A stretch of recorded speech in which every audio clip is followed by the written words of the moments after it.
Excellent. All right, I'm going to call to order the meeting of the Cumberland County Finance Committee today, October 28th at 5:35 p.m.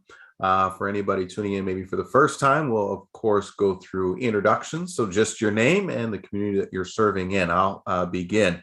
Dustin Ward, Select Board Member from New Gloucester. Commissioner Susan Watonis, from District 2.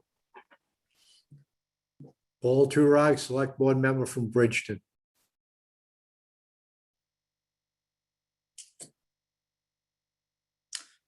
Jim Gailey, County Manager. Lee Pratt, Town of Gorham.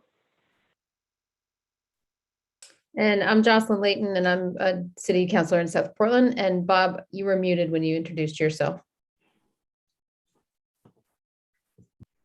You're right. Bob Vale from Cumberland. And Alex Kimball, Deputy Manager of Finance and Administration. Awesome. Well, welcome and thank you, everyone. We'll turn public comment. Jim, was there any public comment that has come in or been received at this time? Not at this time. Excellent. All right. Seeing no public comment, we'll move on to that third part in our agenda. Any amendments to our agenda tonight that the committee wants to throw out there?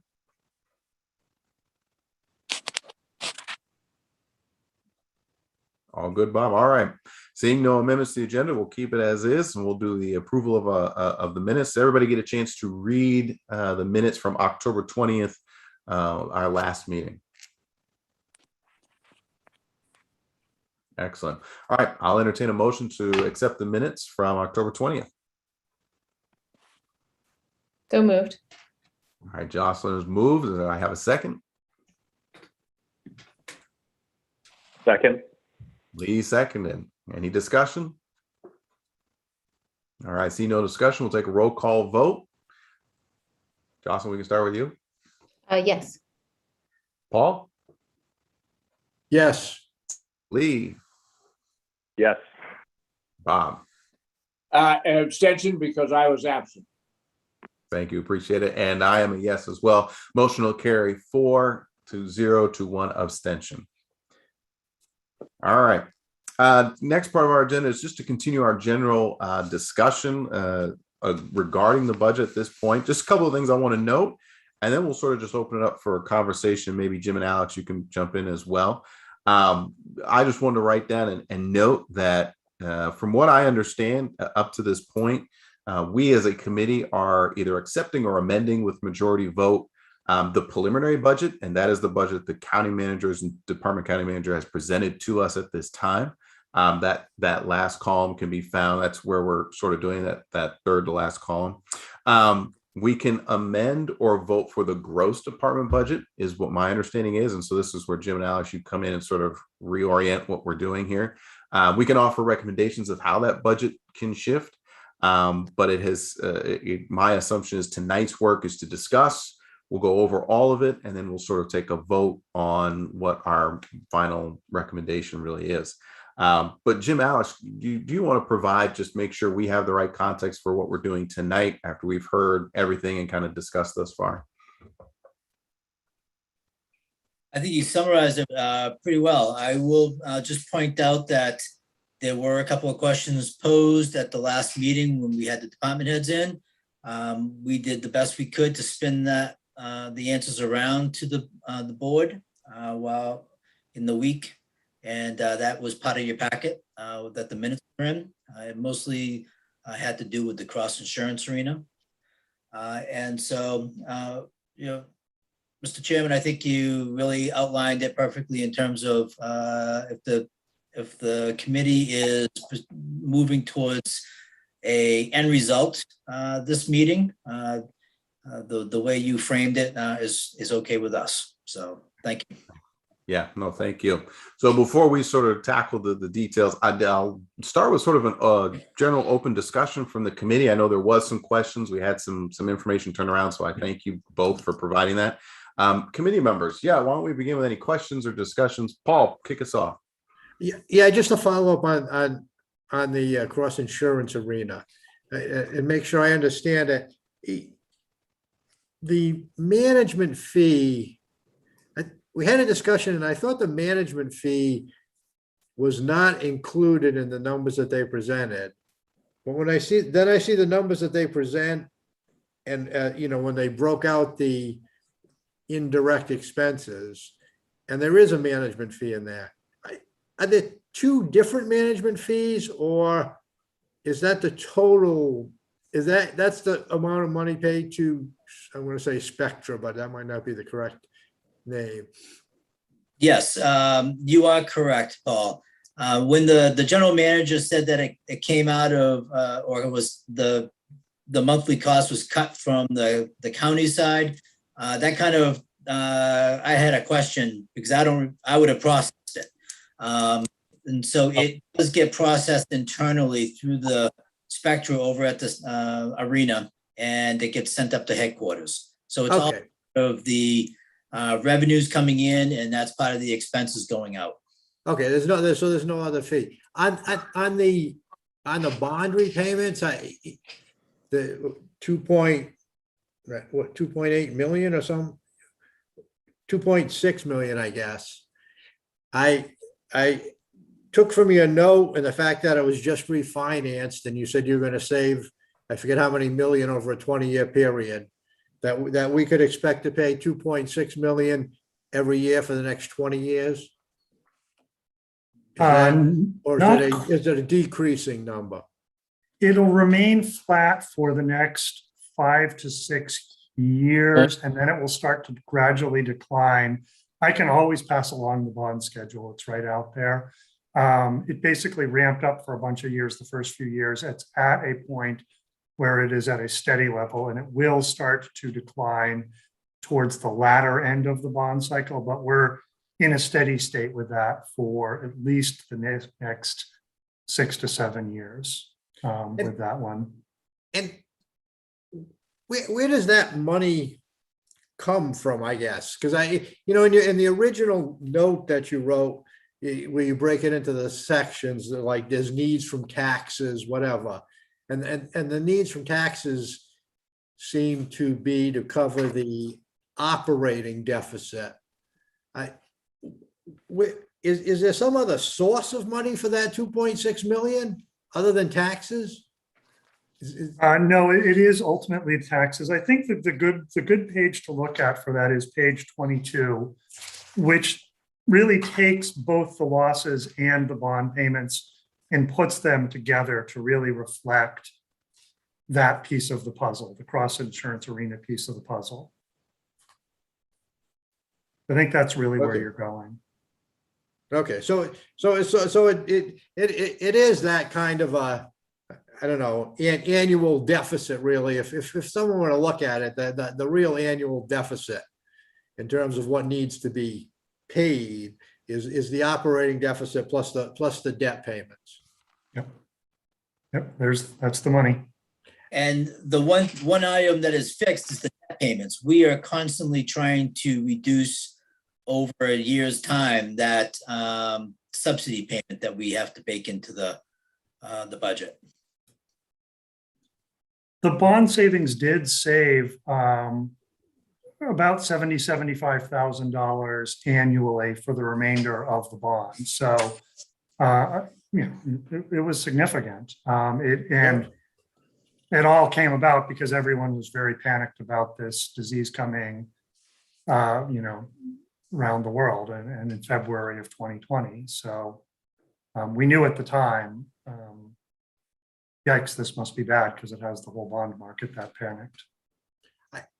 I guess I was a little, moving beyond those numbers, I guess I was a little surprised to see in the revised numbers that moving up to 96 events, which seems like a decent number of events, was still going to yield an operating deficit of 700,000.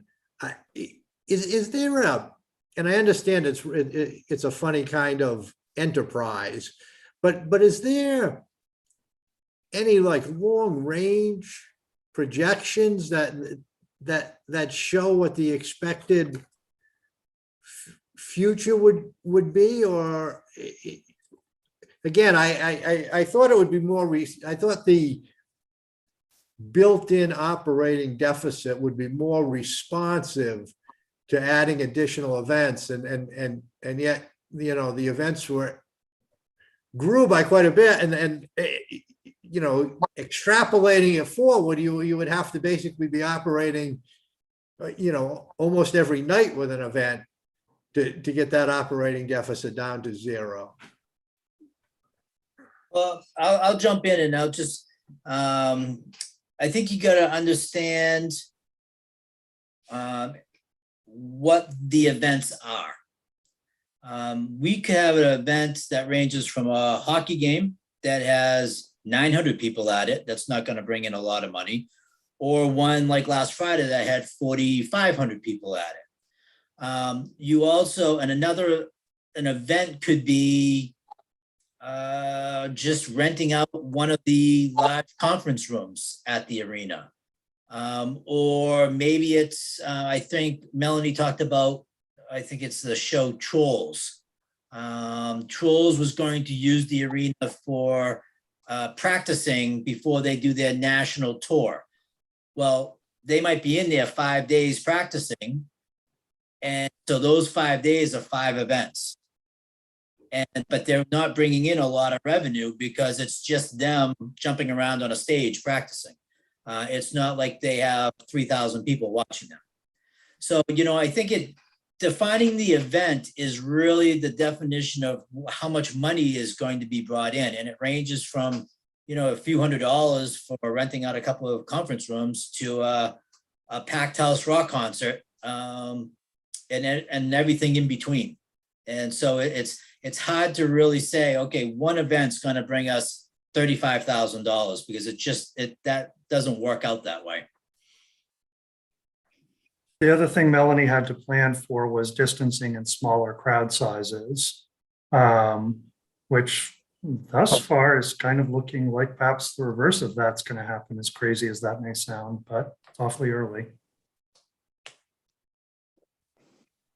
But we are getting smaller crowds in the arena. We've had a couple of shows that have only been half arena shows. She talked about Blue Man Group's coming. That's going to be a half arena show. So there's as many half arena shows than there are full arena shows. So it's going to be an interesting time over the next year or two on the type of acts that make it out on the road, and what type of numbers that they attract to buy tickets. Is there any opportunity for any kind of you know, I think everybody saw in the paper today that the thing with Westbrook and Rock Row, and they were looking for, you know, proceeds from a state issued bond, as I read it, to fund that new development. Is there any opportunity for the existing facility to get any money from any kind of a state bond, so it's spread beyond Cumberland County? Well, and I believe there is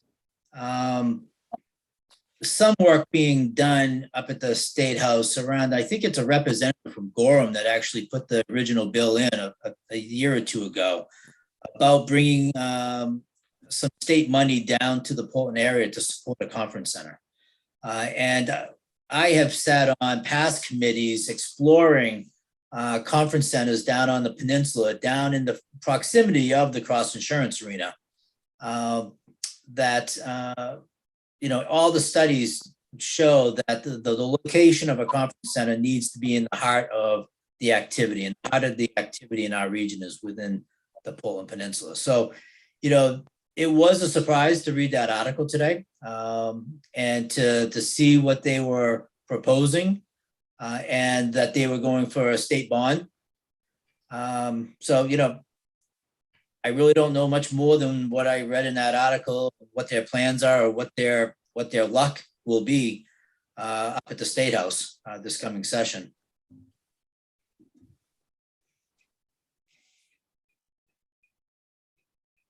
Paul, appreciate the questions. Bob, I see you. Go ahead.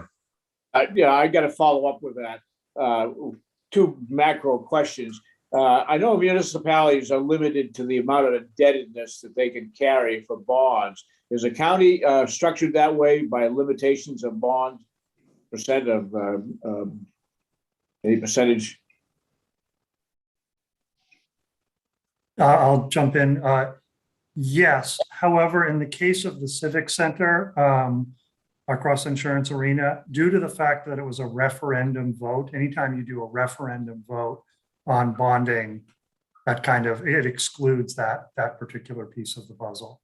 So that was when the big vote occurred. Really probably before the time of any of us, but I think it was in 2011, 2012. That's when the vote occurred for that particular bond issuance.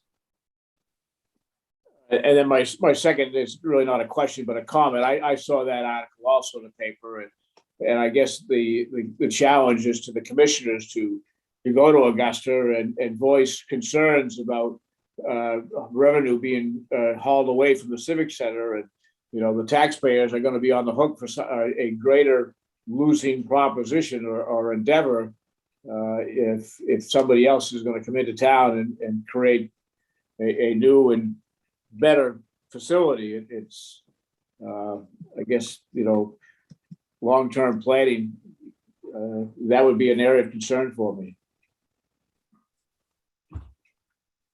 Yeah, appreciate that point, Bob. Agreed. Absolutely. Yeah. Yeah. Lee, go ahead. So I guess to piggyback on Paul and Bob here, is there a long-term plan for the Civic Center to actually make money, I guess, is the golden question. I mean, we're here to represent our municipalities, right? And I guess it's a little painful and disheartening to see it lose money, yet see, 3.87% increases on the county tax rate. I'm just wondering, is there a long-term projection, or would we be smart as municipalities to look at it and say, when do we sell the Civic Center to Portland for $1 and walk away clean? Is there long-term projection, I guess, is my question. There is I'll answer it in the sense that I think we can close or come very close to closing the subsidy that we put into the Civic Center on an annual basis. Where we will have very great difficulty would be to raise enough money outside of the tax rate to cover the general obligation bond for the renovations. I don't think that's will ever be achieved. I mean, it's 2.5 million. And so I think we can come close on making it a zero-sum game within the enterprise account, but with this bonding that lies outside that enterprise account, I don't see it. And I don't think even in the heyday of the cross insurance arena, back in the 70s and 80s, they would ever be able to make up for that amount of money.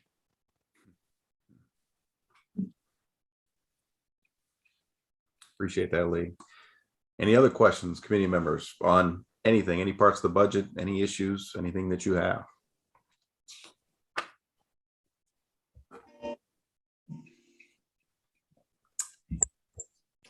Well, in that case, there's a couple of ways I had envisioned that we could do this, and to make sure that we cover everything. Now, we easily can go through each department, take a vote on either accepting the preliminary budget or recommendations of that gross amount, or we could highlight where any of the community members have an issue of where we know we want to make amendments, and then accept everything else if everything else looks good. I want to make sure that we're covering everything and doing our job fully. So I'm open to suggestions. I want to make this as seamless and efficient and clean as possible and as well crafted as possible. So thoughts from committee members, and Jim, Alex, chime in if you've seen it done well in one way or the other.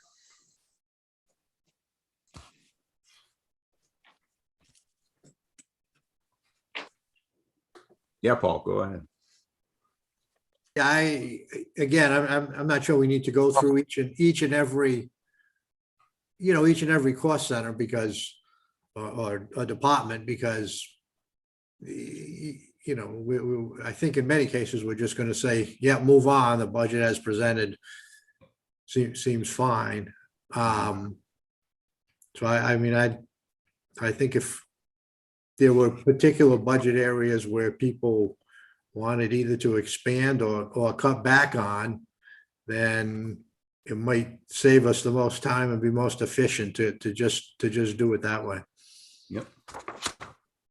Other thoughts? Yeah, Alex, go ahead. And I'll jump in. I mean, what is definitely most helpful for the commissioners is for there to be specific suggestions one way or the other, or not for them to sink their teeth into. Mhm. Gotcha. All right. Other thoughts, committee members? Jocelyn, yeah, Jocelyn. Thank you, Dustin. I don't know if this would necessarily be a suggestion. Can everybody hear me okay? Yeah. Yes. Okay. Sorry, I was frozen for a moment. I don't know if this is a suggestion for this year, but I'm wondering, I would love to see a suggestion for a budget item for the following year that has to do with recruiting and retention of folks of color on staff for every department. And also, and minorities as well, just like historically underrepresented folks in each department. And I would also suggest that there would be a specific budget line for training in these areas of DEIJ work. So those are my recommendations. I don't know if that really would shift too much this year, but I would love to recommend that for following years and considerations with budget.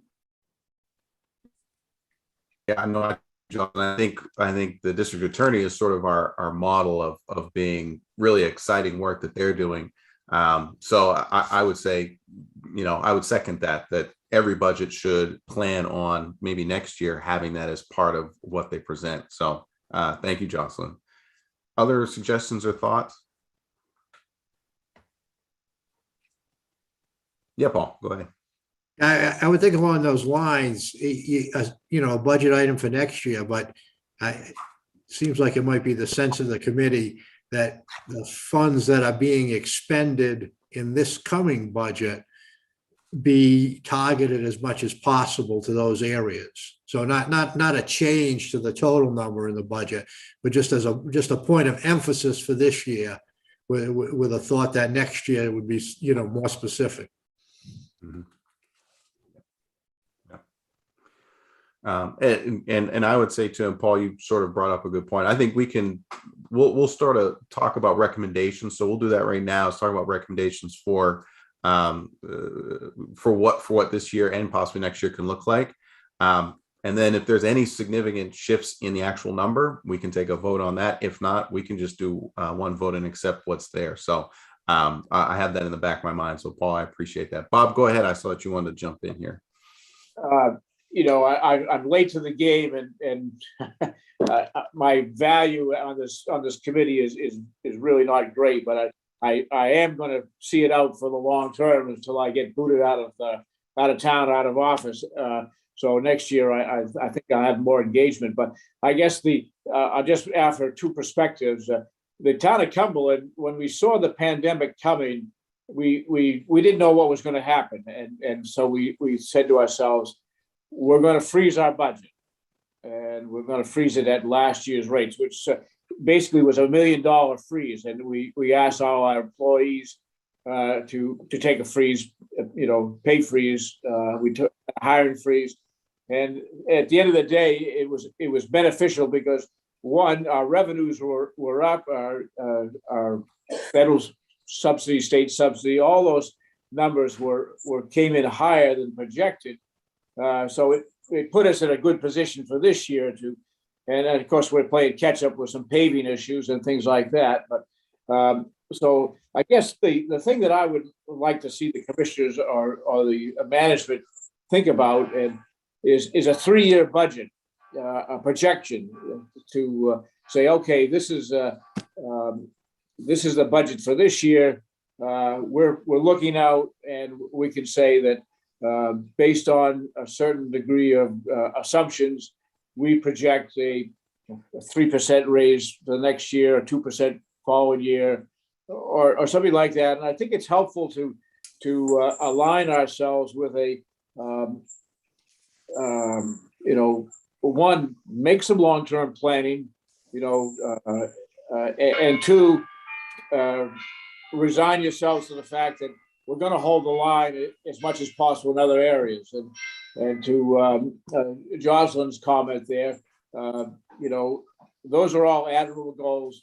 At the end of the day, we want to hire the best people, regardless of, you know, orientations or whatever. But I think having just completed some of the IDI training we had here in Cumberland, there certainly is there's room for us all to educate ourselves and you know, move forward with a change of thinking and change of direction sometimes. But anyways, I like the idea of having some kind of not just planning for next year's budget, but in the back of our minds, we're saying we're going to plan for a 3-year or 5-year budget and see how those numbers play out. Bob, I appreciate that. And I'm under the assumption too, that if we got to this point for a projection, that there'd be 2 extra columns that show what maybe those departments are thinking down the road. Is that sort of what you would suggest? Yeah, right. Good. Yeah. Yeah. Good point. I'll just jump in and let you all know that the next year's budget will probably be an 18-month budget because we'll go back to in discussing what we discussed, I think, in probably meeting 1 or meeting 2, and that was getting onto the fiscal year and getting off the calendar year. And so for that to happen, we need to start retooling our next year's budget preparation, which will go through this group sometime next year and will become effective January 1st for 6 months. And then our first fiscal year will start July 1st of 2023. We still need to circle back around with the commissioners on that, but that's something that we're looking to do over the next 2 months so that we can roll things out like we did 2 years ago with the towns in January and February, giving the towns enough heads up that we're heading in that direction. Yeah, excellent.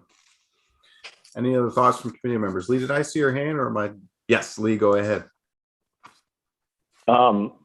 So something else I'd like to keep in consideration, and maybe the commissioners can talk about it a little bit more, is I'll use the sheriff's office, for example, but so Gorham has its own police department. We don't use the sheriff's department, but the sheriff's department is competing with us to hire our officers.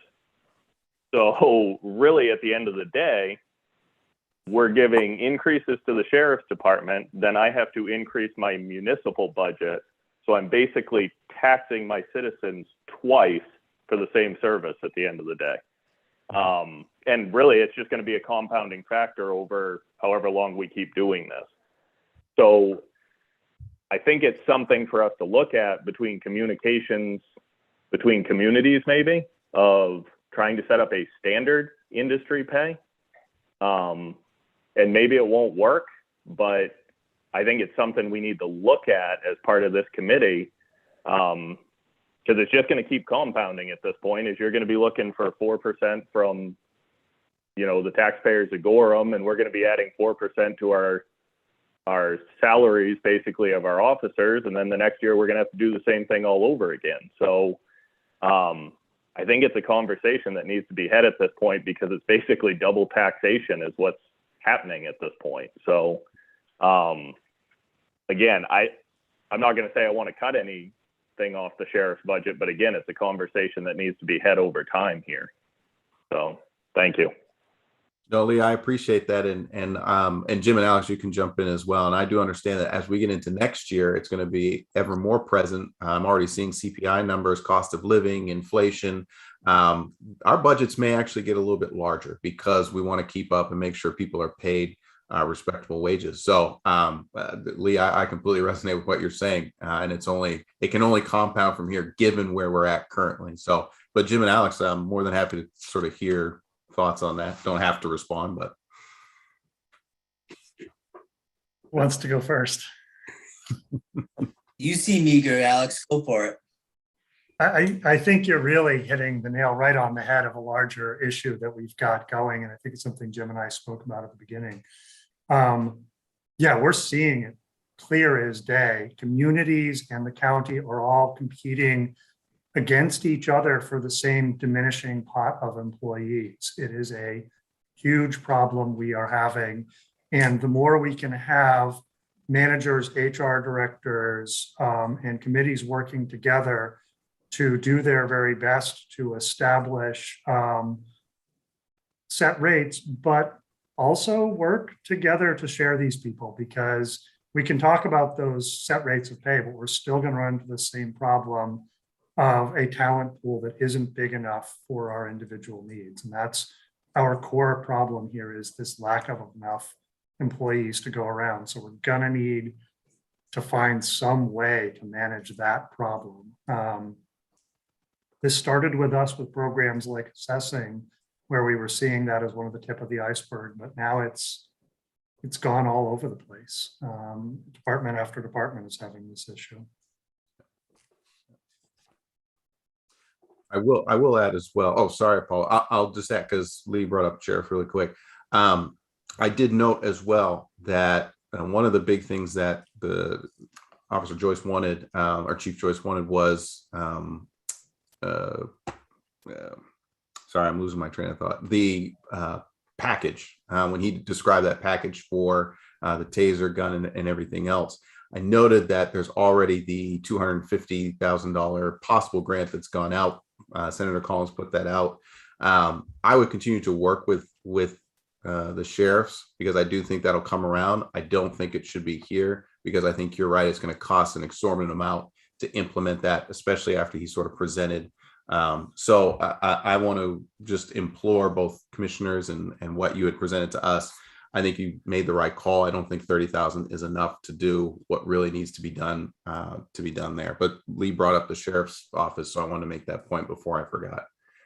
Paul, go ahead. Yeah, I want to go back to the people issue. And I think besides trying to set, standards, whatever, I think it'd be helpful. And I think, Jim, you said you guys were going to do a salary survey, both in the private sector. I think it'd be extremely helpful, for this go round, if there was some kind of forum where those kind of results could be shared, rather than each individual town trying to contract to go out and do salary surveys. Well, our salary survey that we're working on right now would not include the sheriff's office. Typically, the salary surveys we do for the sheriff's office or the jail or dispatch, those tend to happen right before we enter the negotiation table, because we want to know the latest and greatest of what all other agencies are paying, so that we have an idea going in where our employees stand against other employees from different agencies. Right, I understood, but I was trying to broaden the question and go and suggest that we all are, not just sheriff department, we all are competing, if you would, for municipal employees, whether it's the sheriff's office union or non-union, and the more information that we can readily share without, if Cumberland County is investing through some outside vendor to do some kind of a salary survey, then it would be helpful for the other towns to be able to see those results. Sure. I'll also point out that MMA does a pretty comprehensive salary survey too. It's largely dependent upon what municipalities participate on an annual basis, but sometimes that can give you a good rule of thumb, town versus town, depending upon population or not. Yeah. Bob, go ahead. I want to follow up on Lee's comments. Thank you for that break in there. That's so very important. And to me, the lack of regional planning is detrimental to all these communities, all of us. We don't need a police chief in Cumberland, in Falmouth, in Yarmouth, in Freeport, any more than we could easily consolidate these police departments into 5 departments for the county of Cumberland. and again, I saw it's a challenge to for leadership of the commissioners to and I think there is a legal mechanism that the legislature gave to the county to kind of force these issues to allow this kind of planning to actually happen. We had an instance a few years ago where Walmart said they wanted to leave Falmouth, and they were competing with a piece of land in Cumberland, and were playing two towns against the other to get the best deal. So the end result is both towns lose while Walmart wins. That if we had regional planning, regional fire, regional police, regional services, it's and the accuracy of so the sheriff's department raised their compensation, the rest of us have got to follow suit. It's a race to the bottom. Yeah, Bob, no, I appreciate that. And I remember you had said that, I think, on one of our first meetings is how do we make regional emergency fire and the rest. It's a huge piece, especially with the cost of equipment increasing ever rapidly. Absolutely. Other recommendations or things we want to discuss here as a committee? Yeah, Jocelyn, go ahead. Thank you, Dustin. And to just kind of go off of that last comment, statement, because I'm into that idea of consolidating, but then if that frees up funding for some social services, especially for Melinda's department, the CCRCC, I think it is, and even just the sheriff's department, and bringing more social services in for mental health services, unhoused services, substance abuse, et cetera. So like there could be more funding for those departments. Mm-hmm. Yes, good And point. just to give you an update on that, we have had some discussions over the last week to really start drilling into what an enhanced mental health service to our employees would look like. We are not going to bake it into this budget because we just don't have a game plan just yet, and probably won't for the next 30 to 45 days. However, much like many of you, you probably got your Maine Municipal Workers' Comp reimbursement check of late. And so we will be looking to use some of that money to support some mental health services for our employees once we get our fingers on the right approach. So it was interesting dialogue last week, as I had heard from the sheriff prior to our budget process around mental health in his department. But it was just late that afternoon, I had heard it for the first time coming out of CCRCC. So having two departments having concerns around that raises my level of interest, and we need to do something about it. Well, that's good to hear. Really good. Yeah, Alex.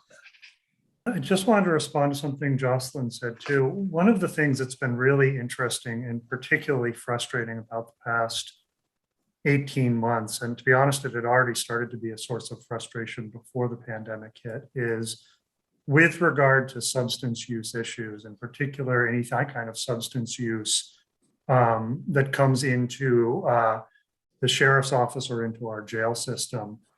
There is federal funding out there for that, for us to address this. There is federal funding, there is state funding, and there's really no shortage of it. Where there is an immense shortage is the people qualified and able to work with that and able to get into the jail when we are in non-COVID outbreaks to get that work being done.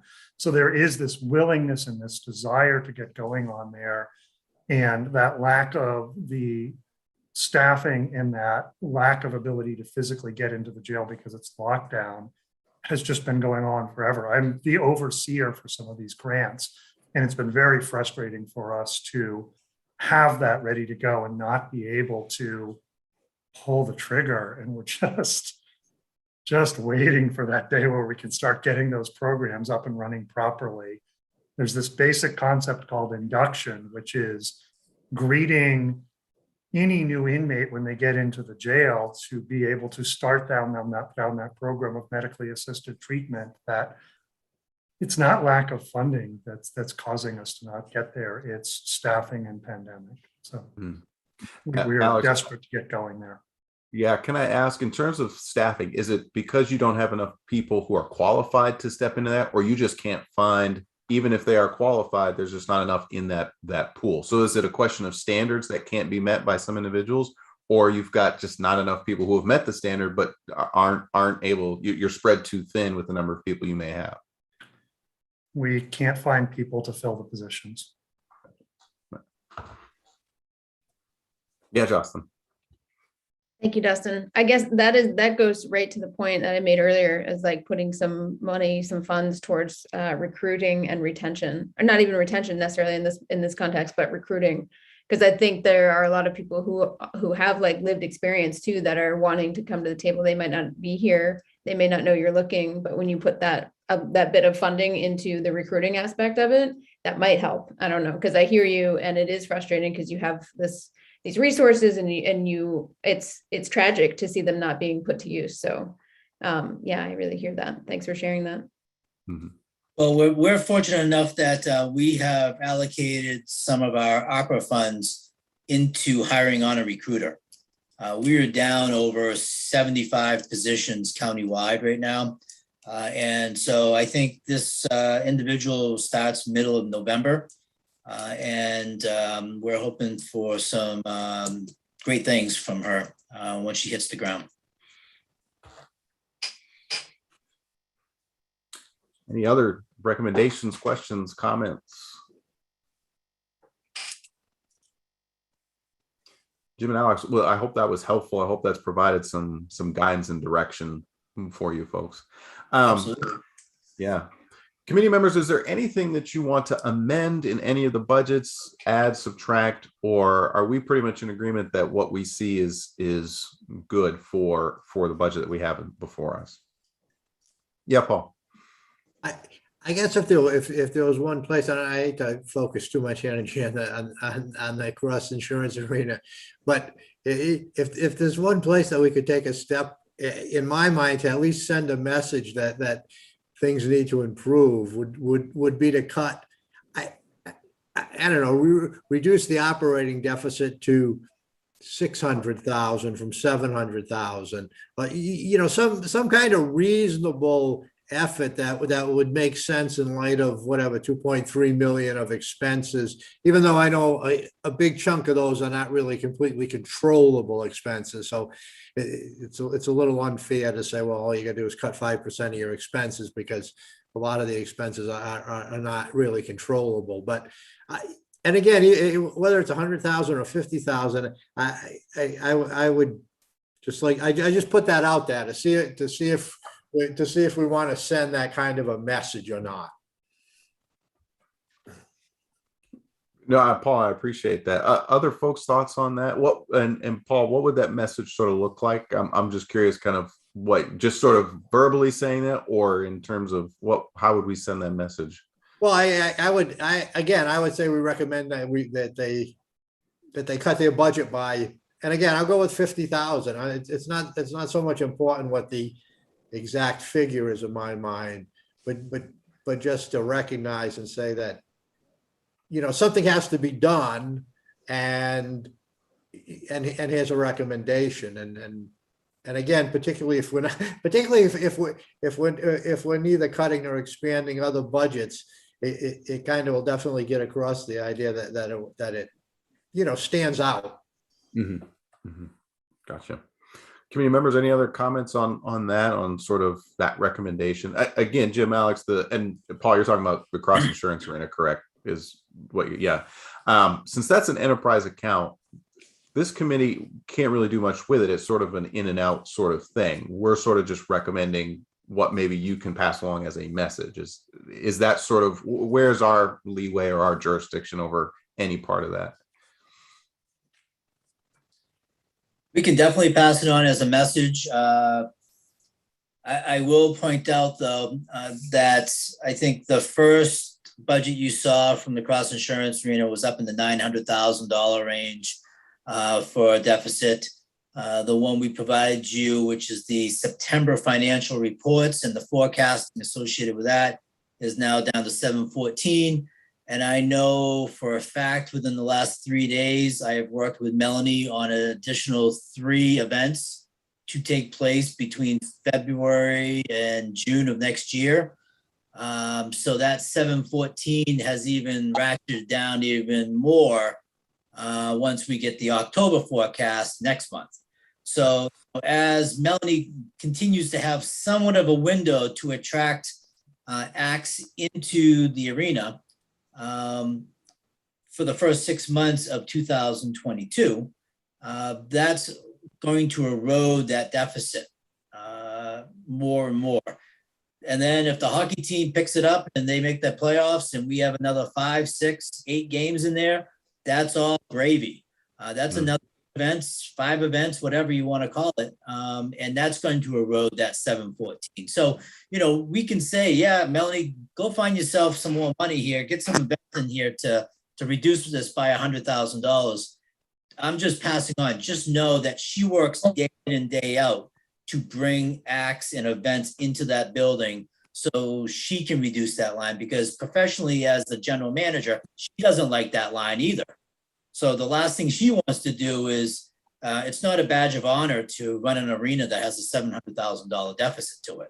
So she's got a fire in her belly to get that down, just as much as our desire is to get that down. Yeah, and that means we got to start being real big fans of hockey right now. Like that's what that means. Paul, go ahead. Then Lee, I'll get to you, my brother. Paul, go ahead. Well, I'm just gonna follow up in the sense of the change from the original 900 to the 700,000. If I understood the ins and outs of it, actually included in increased labor costs and maybe because it was more events, but I wasn't clear if that was the case.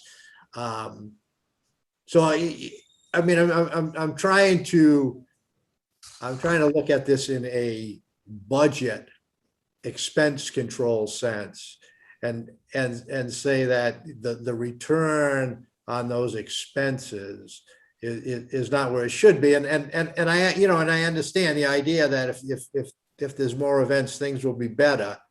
But I'm focusing a little bit around the ongoing expense item. And again, that's where I'm at. No, Paul, I appreciate it. Lee, go ahead. No, and I was going to say, I can appreciate what Paul's getting at here is it's a shot across the bow, basically, right? Of, hey, we're not happy about donating $500,000 a year to the Cross Insurance Arena, basically. So, and I mean, really, we're all paying for season's hockey tickets through our taxes right now. So it's working out well for everyone, I guess. But I can see what Paul's getting at. I just don't know. I mean, I guess my biggest gripe during the whole budget process was it being just having indirect expenses in one line item. I'm glad they got broken out for us in the last one so I could actually see, because not all expenses are indirect, that's all. But yeah, I mean, to cut that off, I mean, I guess, what are we really accomplishing at the end of the day? Only because it seems like the deficit's just going to grow higher if we cut out a portion of it. In my mind, anyways, if I'm looking at this right. So I agree, a shot across the bow somehow, but I'm back to my original point of if this place doesn't make money in 10 years here, when do we do our flash sale, I guess is the golden question. So, yeah, I'll leave it at that. No, I appreciate that, Lee. And maybe this is part of our planning. I think we've said a couple of times, Jim has said we're looking to go to the fiscal year. We're talking an 18-month plan. Bob's mentioned 3 to 4, 3-year, 5-year plan. Maybe that's the conversation that needs to be in this plan of as we look down the road. So Lee, I appreciate the comments and getting us looking more to the future instead of in the moment, which is helpful. Other comments, other recommendations, comments on what Paul's saying? Jocelyn, is that no? Okay, Bob, go ahead. I know it's a hand.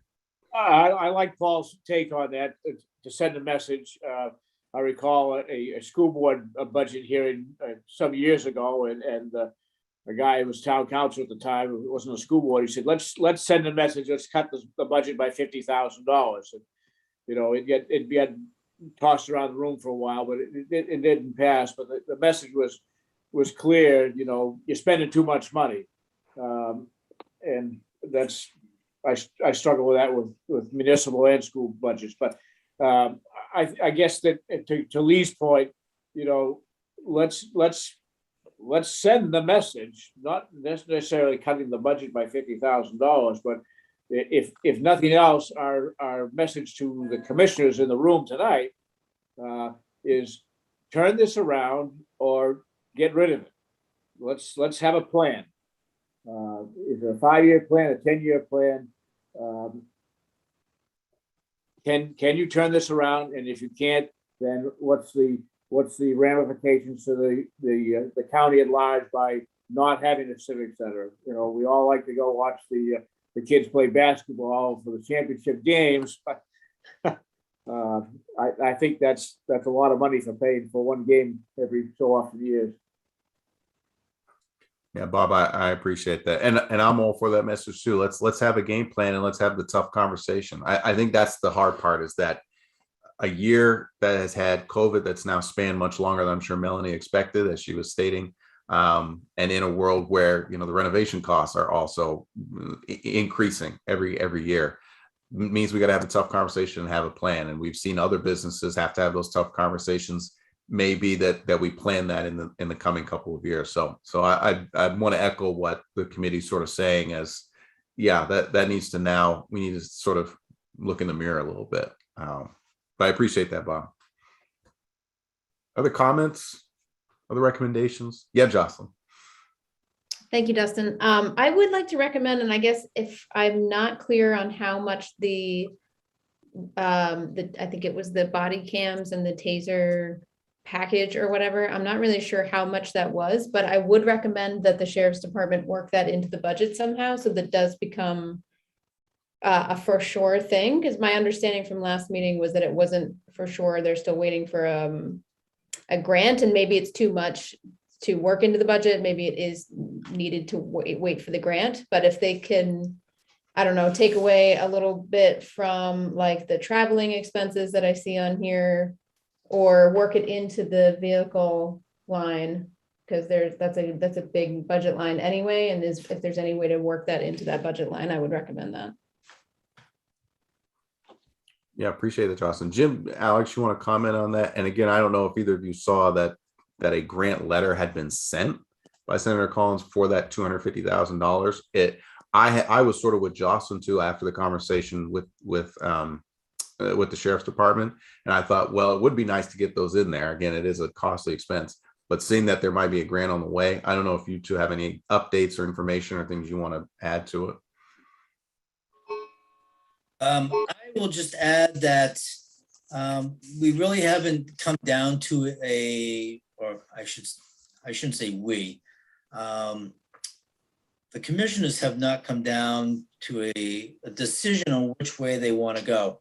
There's two ways you can go here. There's the tasers and body cams in one regard, and then there's the dash cams in the cruisers in another regard.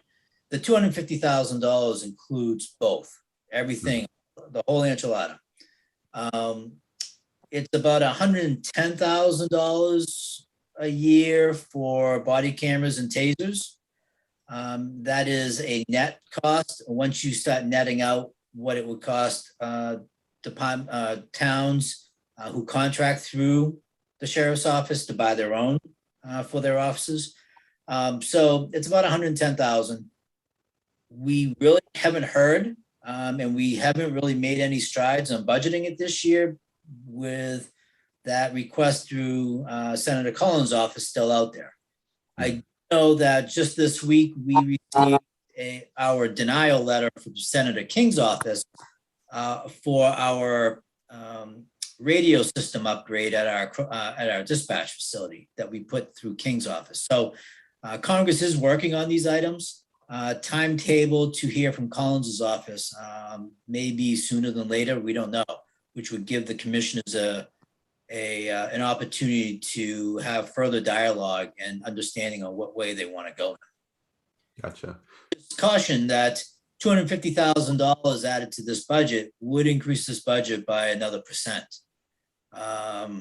or just under 1%. So we'd be looking up into the fours if we put this dollar amount in.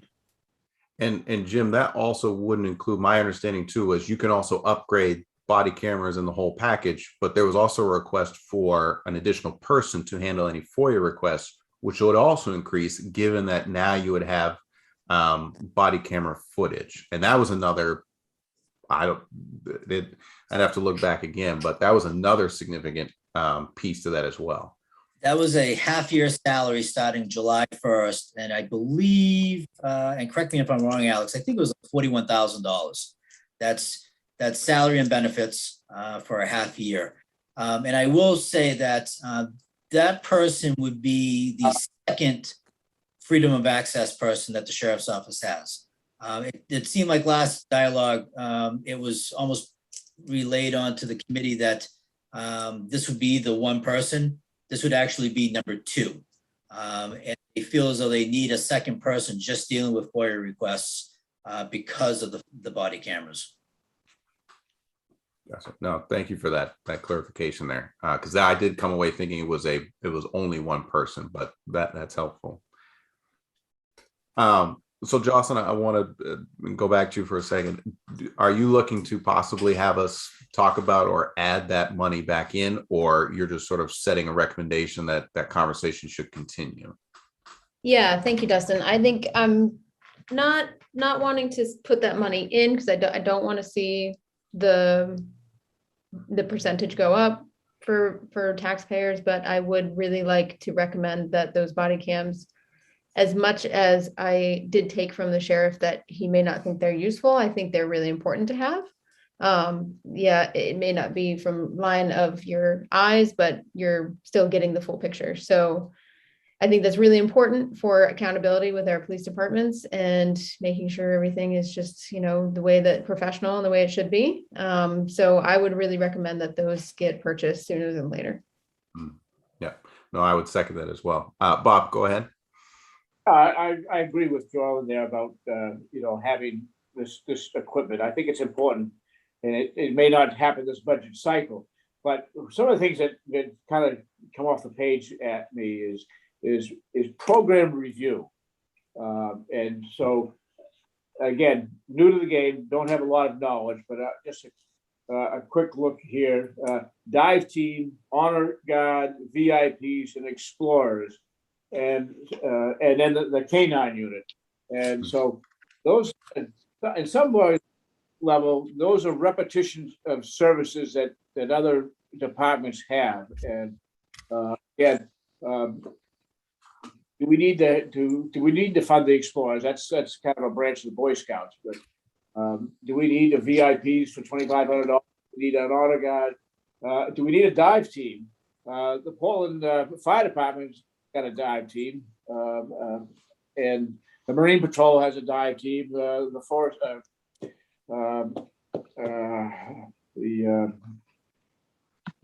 Fish and Game have dive teams. So again, are we replicating services that we can get elsewhere for the same money? And so is there savings to be had by taking that pot of money and applying it someplace else? Or it's kind of like a program review, and my knowledge is not enough to go there, but I just bring that out as maybe something to the commissioners to take a look at through the year is programming review, and not necessarily just for the sheriff's department, but in general. Yeah, Bob, no, I appreciate that. Again, getting us back to sort of this consolidation of resources. How do we share what we all know we sort of have? But I appreciate you bringing that out. If people are wondering, that's 651206, the training education seminars part of that budget. Is that what you're looking at, Bob? I believe for sheriff's office, under sheriff's office law enforcement, it's that section you're looking at, what you were talking about. Yeah. Yep. Excellent. Good point. Yeah. Other comments, recommendations, thoughts from this committee?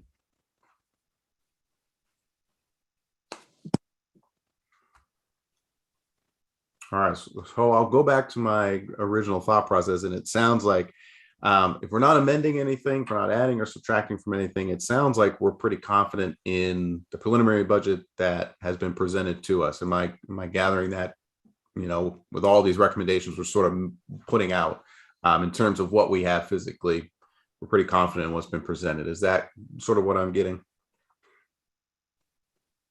Head nod, silence, that all means yes to me. Well, I've been around long enough to know that silence can also be a yes. So here's what we can do, and the saving time, and since we've done some good work and provide some good recommendations, basically what we can do is take one vote and basically say that the committee is accepting the preliminary budget as it stands for all departments. That basically will cover everything, that what we're seeing is exactly what we think is okay, but also passing on many of the recommendations that have been spoken here today. So I'll leave it open for one more second. Any other thoughts, comments, questions, recommendations, anything before we maybe entertain that next step? Yeah, Bob. Okay. Just a protocol question. We have made suggestions, we have ideas.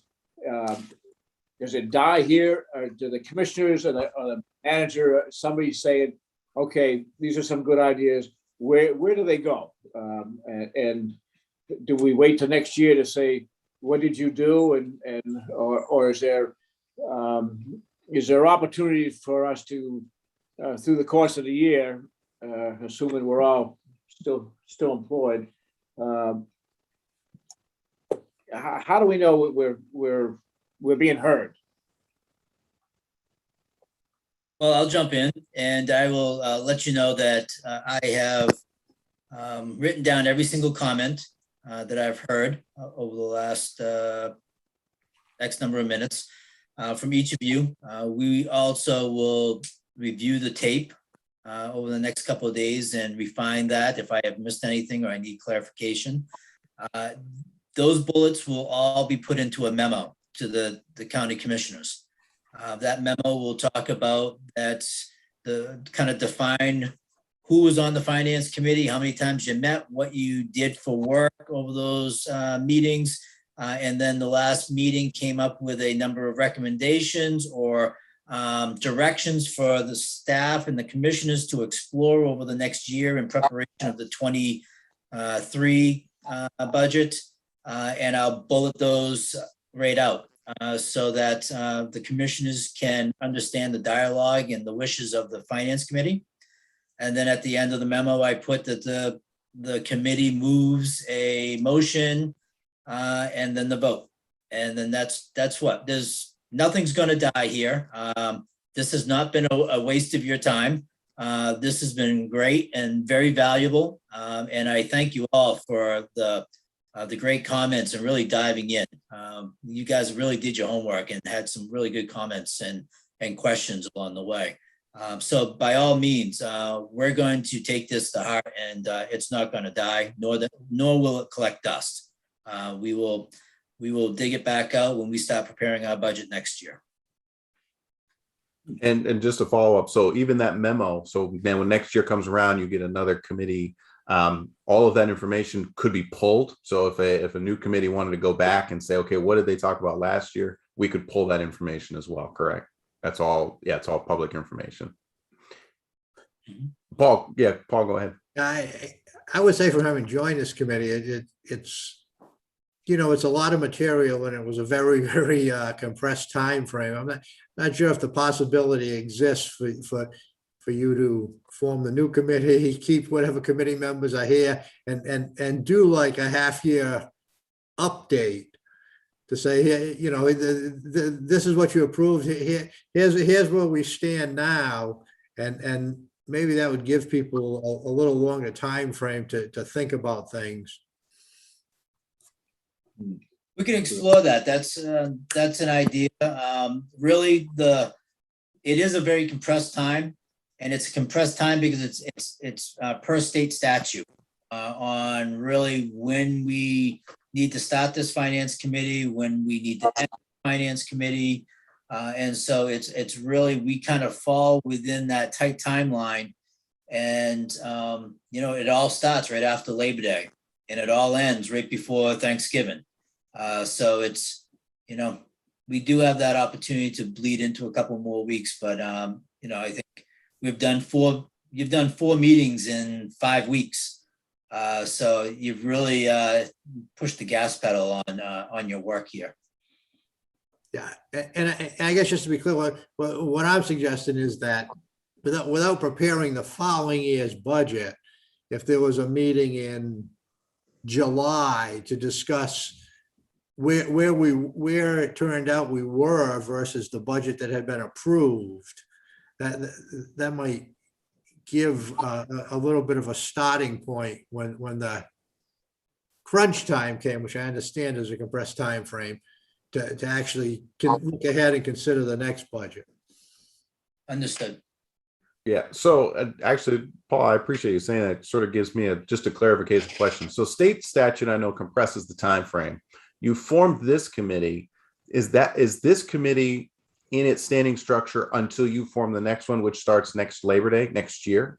So to Paul's point, are we technically the committee all the way until next Labor Day, or do we sort of become a disbanded committee after completion of our work? Oh, no, you all signed on for a 3-year gig here. Okay. So Okay. you can't get out of it that fast. Okay. I was wondering about that, if everyone knew that. I didn't. I was under the assumption it changes year to year, but okay. Well, surprise. I did not know this was a 3-year committee appointment. Very happy to do that. But that is news to me. That's News to me. I add to the news to me group. Well, I'll tell you, to be perfectly honest with you, I don't know if we've had a committee fulfill the 3 years, at least when I've been here. I've only been here 5 years. People jump off, they don't have enough time for the finance committee, or they unfortunately get voted out of office, so there's been really no rhyme or reason or longevity of any one member. So, if you want to sneak out next year, you can. We're not going to chase you down. We did recently just have 3 out of the 4 members get voted out. I think that was a bit surprising. Gotcha. Okay. Well, I'm glad I asked the question then. Bob, go ahead. Just a procedural question. If we go from a calendar year to a fiscal year, that means this committee may meet at a different time of year, and it gives me pause because I'm thinking, my time is limited as it is, but if I'm doing a municipal budget in the spring and a county budget in the spring, I wonder how we can arrange those dates. That's a good point, Bob. Oof. Yeah, I'm just gonna piggyback on that because I know South Portland does their budget usually in the spring, and that could be, it could be a great timing at the same time because you're just really focused on numbers and budget, but it could be just a conflict of workshop hours and committee hours and everything. I did want to say thank you to Jim and Alex for all of your input and expertise. This is a chunk of work that y'all have done and have made it really clear and as much as it can be, and with numbers and everything, but you've done a tremendous amount of work. And I know that you probably went through this many, many times, especially in these COVID times. I know that our city manager has definitely gone over our budget a million times and has cut down everywhere he can. And I know y'all have probably given it a lot of time and energy. And I just want to say thank you for that. Thank you. Appreciate that. Yeah, I definitely echo that. You guys have been awesome. I really appreciated sort of working with you and just being able to ask any questions. We've thrown a lot at you. You've been great at turning it around. So we really do appreciate it. I'm really excited I get 3 more years, hopefully, to work with you again. I thought this was it. So now I'm excited. Committee members, any last? Yeah, Jocelyn, go ahead. Well, because it's interesting because both you and I, Dustin, are pretty new in our term. So, and I think continuity is really important in a lot of ways. And so you'll at least have the 2 of us for the next, in my position for the next 2 years. So hopefully that will be the case with the 2 of us. And I do appreciate that kind of like continuity, and for new people that may be on the committee next year, having that institutional knowledge, so to speak, carry forward, I think is really, really important. Well, I hope I'm continuing on. I'm filling out a 1-year term. So, we go into elections again next year. So I got some work to do. Thank for you. So I'm open to continuing on. So at any rate, Lee, go ahead. Well, that was the question I had. I was just wondering where everybody is in their terms, because I could potentially be out next Tuesday, I guess, is my question. So I'm actually up this year. Paul, where are you at in your term? I'm smack in the middle of it, so. Okay, and then Bob, you said what? A year and a half. Year and a half, yeah. Year and a half. My term is up next June, by end of my June, but I am going to run again.